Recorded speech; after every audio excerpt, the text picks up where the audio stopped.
Welcome to CP Newsroom. I'm Morgan Lee. Today I'm joined by Tyler Wigg Stevenson.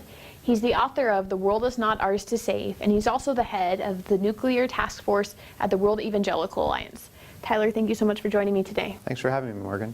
So Tyler, you've written a lot about Christian activism, and I just wanted to read something that I saw that you had said in an interview a couple years ago. You wrote, "Built into this we can change the world mentality is making that the focus of what it means to be a good Christian. That's what I hear when I go to churches. To be a good Christian, you should change the world. That's dangerous spiritually because it puts us at the center of the story." What is your antidote to this narrative? Well, I mean, the Sunday school answer is always, it's Jesus. But in this case, I actually think that is the appropriate answer. One of the things I try to talk about in the book, and I use this as an example, is the way in which we read the Bible. That we read stories of the Bible and we read ourselves into the heroes. But really, when we read the Bible, we're much more like the crowds, the masses. And what I think being a Christian is about, on a spiritual level, is understanding what it means to being a minor character in the flow of history with Jesus at the center. And so it's the elevation of Christ and an understanding of the importance and irreplaceableness of His work that I think both gives us our proper place and says, I'm not the hero, I'm not making something grand happen, but I am being faithful to the one who did do all the saving work and whose Spirit equips us for every good work. So it's not to dismiss the good works that we do. It's not even to dismiss ambition or grand plans I mean, really, I think sweeping vision is a great thing. But we remember that our place is really humble, that we're coming out of a world that didn't include us, and we will leave a world behind that doesn't include us anymore. And over all of that, the continuity is the mission of Christ. And so it's, what are we serving? Are we serving that mission, or are we serving our own goals? I see this language of, you can be the one to change the world. And, it's easy to sort of knock a hyper-individualized culture.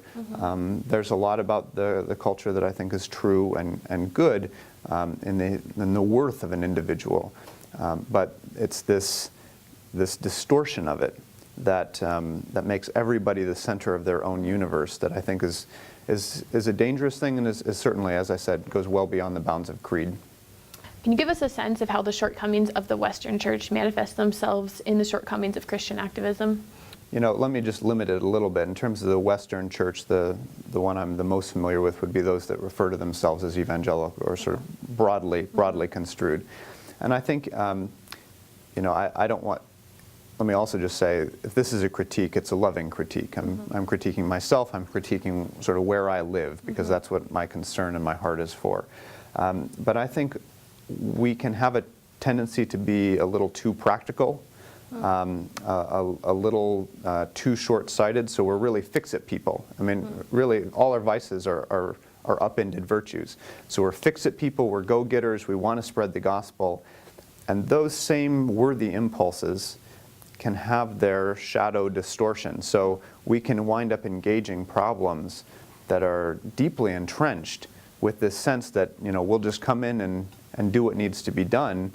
And I think there's oftentimes, certainly with really systemic problems, like the one I work with nuclear weapons, if you're talking about poverty on any kind of macro level, if you're talking about creation care of any kind of macro level, you're dealing with problems that have immense layers of connection to them, and really aren't susceptible to the kind of activity that we're used to doing, of just sort of coming in and getting something going.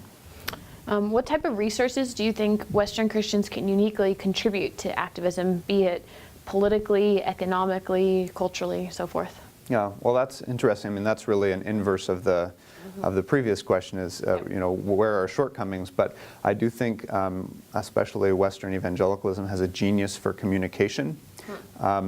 And one of the things that I really tell people in the secular world that I interact with is, they say, well, what is it that evangelicals can contribute? And one of the things I come back to is that evangelicals really love people. And that's something that oftentimes, if you get into cause worlds, the cause can be elevated and you find that people get diminished. And I think that evangelicals can be quite strong on never losing the centrality of people. So that it's about loving someone or about loving a body of people. So I think that's certainly there. I also think the same thing that can go awry in terms of a kind of a fix-it culture in its best forms leads to an entrepreneurialism that yields really extraordinary results. So I mean, some of the best known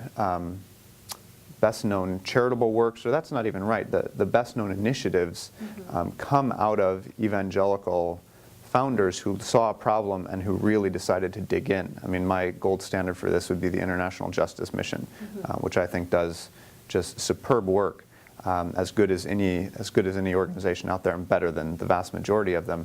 And that came out of someone coming out of evangelical culture who saw a problem and really determined to fix it, not in a superficial way, but to put in the work. And that's the other thing. It's the staying power. That's a potential pitfall. But when we decide to stay, and we really do stay, then you've got something great on your hands.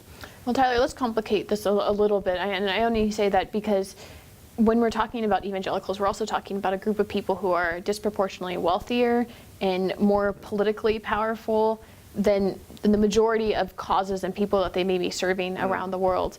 And to me, it seems like there's an inherent tension in some of that work, an imbalance of resources that we may have to kind of like reckon with when we're trying to take on some of these causes, and even some probably blind spots that come to us when we're approaching these that we're unaware of how people are perceiving us or our inaction or too much action on that kind. Right.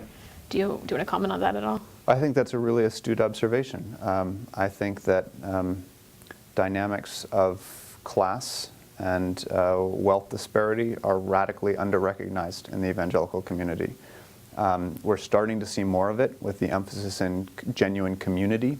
So I'd lift up an organization like the Bloodwater Mission, which is headed by my good friend Jenna Lee Nardella, as an organization that isn't just about the redistribution of resources, but they have put the creation of community front and center. That's a really hard thing to do over disparities of wealth. That's one of the biggest hurdles to bridge. I think of an organization like Word Made Flesh, which Leroy Barber and formerly Chris and Phileena Hewarts, which is all about living in friendship. And so they've kind of inverted the model. It's not, we're going to give money and then relationship follows, but the relationship is central. I think that's living out a much more ecclesially driven form of activism, because it puts the universal community in Christ, which is, I think, one of the sort of paramount New Testament descriptions of the church, that we are members of one body. It takes that and tries to put flesh on that, and then makes the activism second.